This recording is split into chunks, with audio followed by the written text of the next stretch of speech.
Hey guys, and welcome to this week's Should You Bake It. This one is a very special episode. It's going to be quite different because what I'm doing today is I'm going to be reviewing one of my favorite YouTubers that I love and I have been watching for a very long time. This is Nick from the Scran line's recipe that I'm going to review. He is the Beyonce of cupcakes. I kid you not. If you can think it, dream it, he has done it or will do it.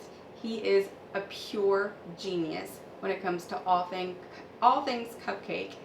But on top of that, he is classically trained in French macarons. And about 7 months ago, I saw this video of his. It was a birthday cake bubblegum French macaron. And not only is it gorgeous, but it has a piece of cake in it, and it's bright pink and blue. It's birthday cake and bubblegum. I mean, come on. It's absolutely gorgeous. So I asked his permission if I could do a review, and he said yes. And I was on cloud 1,000,000. So that's what we're going to do today.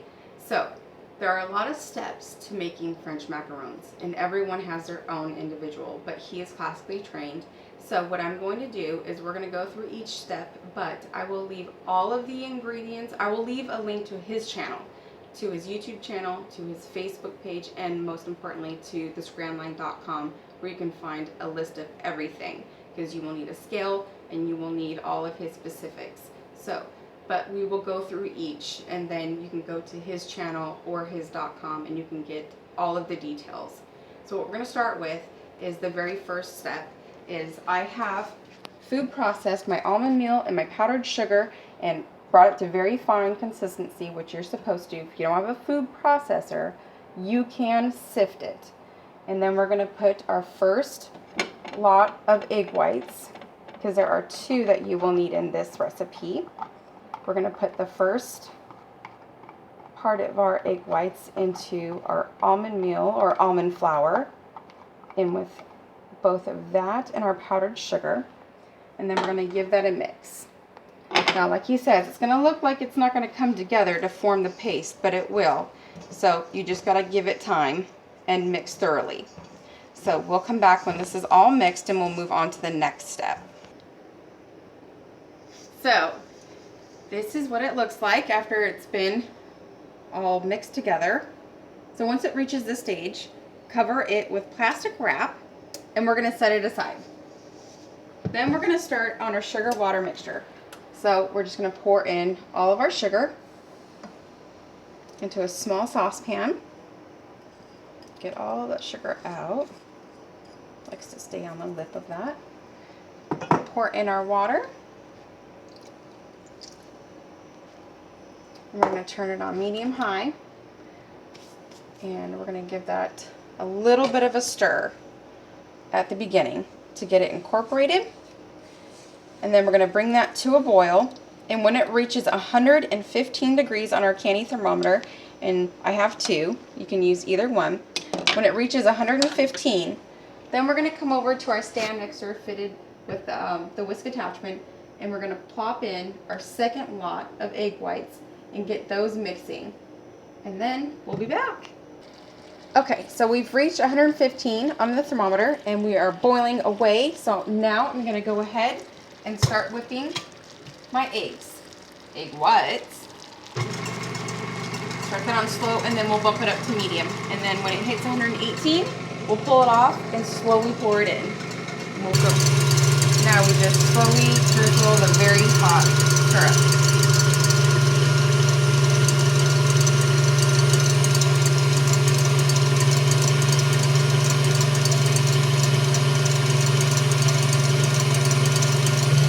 So once we have all of that in and it's mixing, then we're going to mix it for 6 minutes.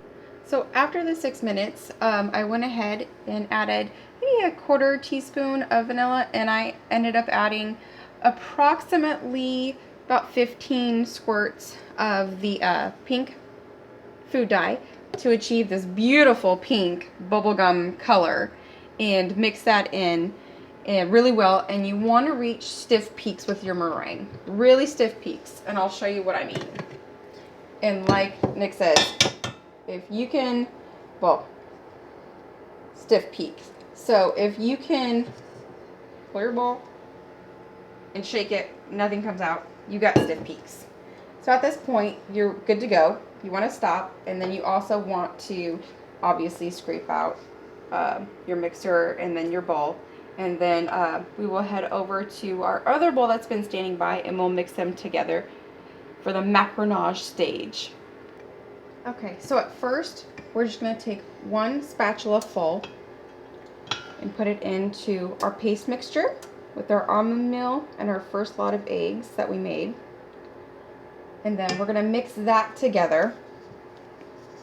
And what that does is, like Nick says, is it helps to loosen up the paste so it's not so thick, and it'll make mixing in the rest of the meringue much easier. So we'll do this first, and then we'll come back and we'll mix the rest in. Okay, so once we have all of that mixed in, we are ready to go ahead and add the entire meringue. So we'll pour all of that in, and then we will start the macronage stage.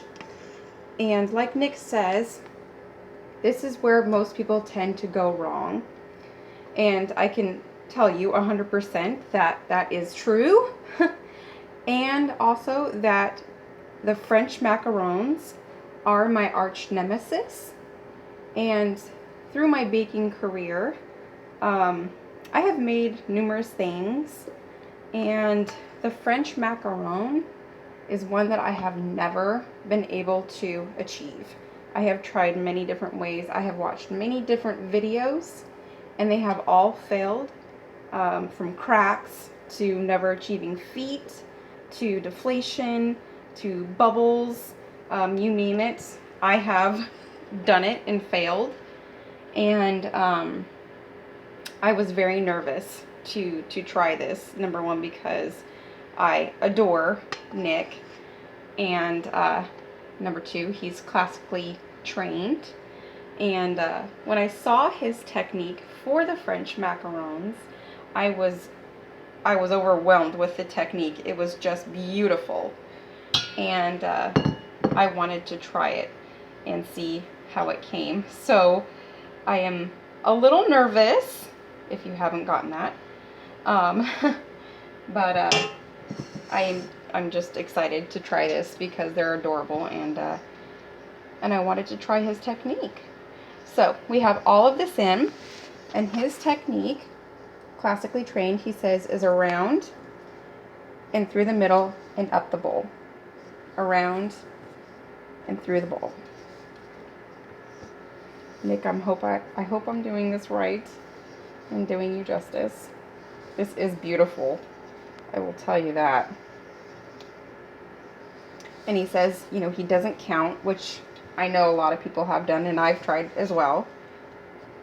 So I'm just going to go around and keep doing this until it's all incorporated and we reach the lava stage, the ribbon stage, as Nick says. And once I achieve that, we will be back. Okay, so once you reach the ribbon stage, it should fall off your spatula like this in a ribbon and disappear into the batter within 10 seconds. And that's when you know that you've reached the perfect stage. And then you're ready to fill your piping bag with your batter. And also what I've done is I've just used a little bit that's on the beater and taken it underneath the parchment paper and use that to glue the parchment paper so it stays while you're piping your circles. So we'll fill the piping bag and we will start piping, and we'll show you that. Okay, we're going to pipe our circles just in the middle, so you want to squeeze, give even pressure until you hit your circle. Circle around and pull up. And don't worry about the tops, because we're going to bang or wrap the tray on the counter when we're done, and that will hopefully set those tips down. So I'm going to finish piping these and we'll be back.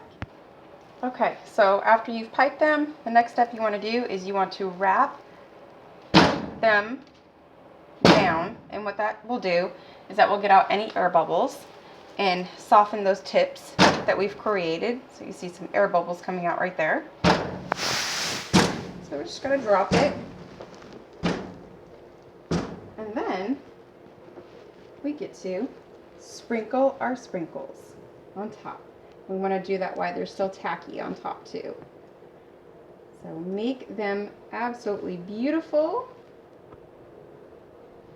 and sprinkle away. And then after we're done sprinkling the sprinkles on top, what we're going to do is we're going to let them sit for at least 30 minutes. And we want them to not be tacky on top. So right now if I touched it, it would be, they're sticky. So let them sit for 30 minutes at room temp, and then we can bake them one at a time. So 30 minutes has been done, and they are cool, and you know they're done when you can touch them like this. Nothing, clean. All done and dried. So the instructions are to bake them at 355 degrees Fahrenheit, 180 degrees Celsius for 10 minutes. Now, every oven is different. I know the temperature is different and it can vary. So mine, I know, runs really hot. So I bumped mine down to 335 degrees. So that's how I'm gonna do mine. And I'm gonna do them for the 10 minutes. So I'm gonna pop them in. I'm gonna do one at a time. And we'll be back 10 minutes. Okay, so while that's in the oven, we're gonna go ahead and prep our buttercream. In our stand mixer, we have our butter.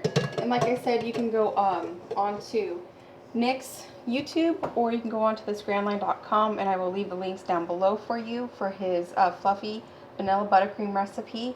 The only thing we're gonna change in here is we're going to omit the vanilla, and we're gonna substitute with our cotton candy, our bubblegum. Thank you. Our bubblegum flavoring. And I found this at our local Hobby Lobby. Thank you, Hobby Lobby again. I'm trying to think, I was gonna say Michael's. Hobby Lobby. And it comes in a packaging that looks like this. It's for candy and baking. And this is the bubblegum packaging that we found. And it doesn't have a squeezer, so I just went to Walmart and I found a medicine dropper that I'm gonna squeeze. And we're also gonna need sky blue gel food coloring. And I found this at Hobby Lobby as well. There's many different brands out there. You just have to make sure that it's a gel, not a liquid. And this is sky blue. And we have some milk that we're going to use too. So we're going to start by creaming our butter for 5 minutes. And then we're going to slowly add in our powdered sugar. And we'll be back. Okay, so we are at the consistency, the stiff consistency that we needed. And we're going to add 2 drops of our sky blue.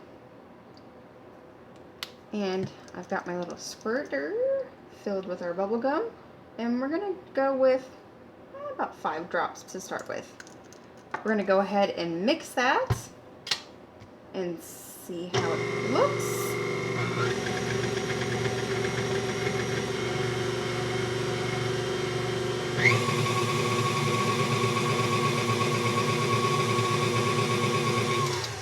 And then we'll scrape down and get it all incorporated. Okay, so now to finish these off, we're going to put a dab of buttercream in the middle. And what that's going to do, it's going to hold our piece of cake.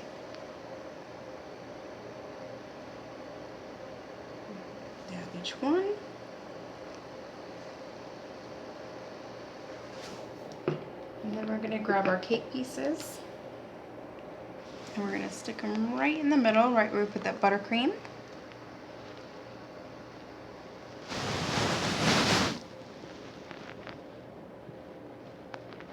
Gosh, it looks so adorable.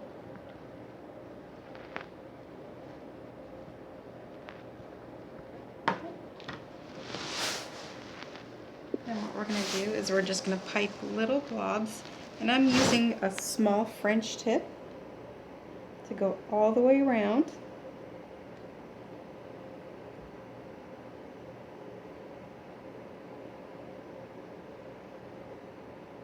Our little piece of cake.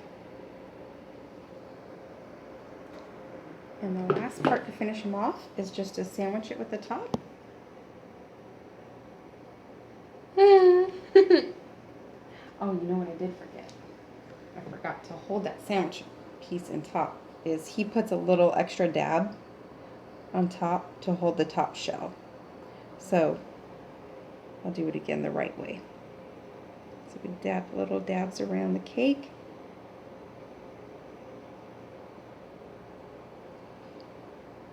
And then like I did, then we dab a little bit on top and that'll hold the top shell. Forgot that piece. Yay! And that is how we will finish them. Okay, so this is how they turned out. I am super excited and nervous. I hope Nick likes them.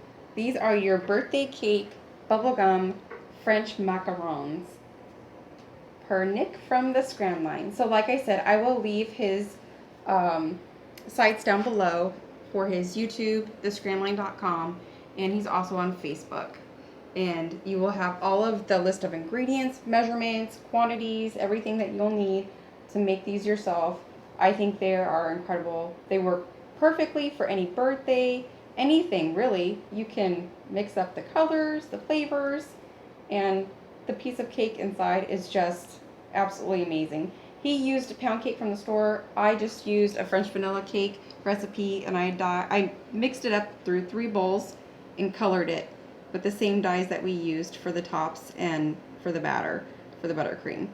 And thought it would be cute to match it with the macarons.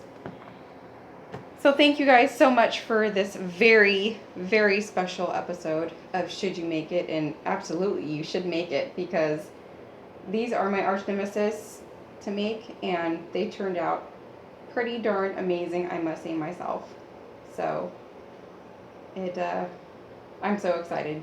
I'm super excited. Definitely worth the make. Yes. So thank you again so much for watching. If you want me to bake anything, leave it down below in the comment section. Like, subscribe, and we'll see you next week. Bye, guys.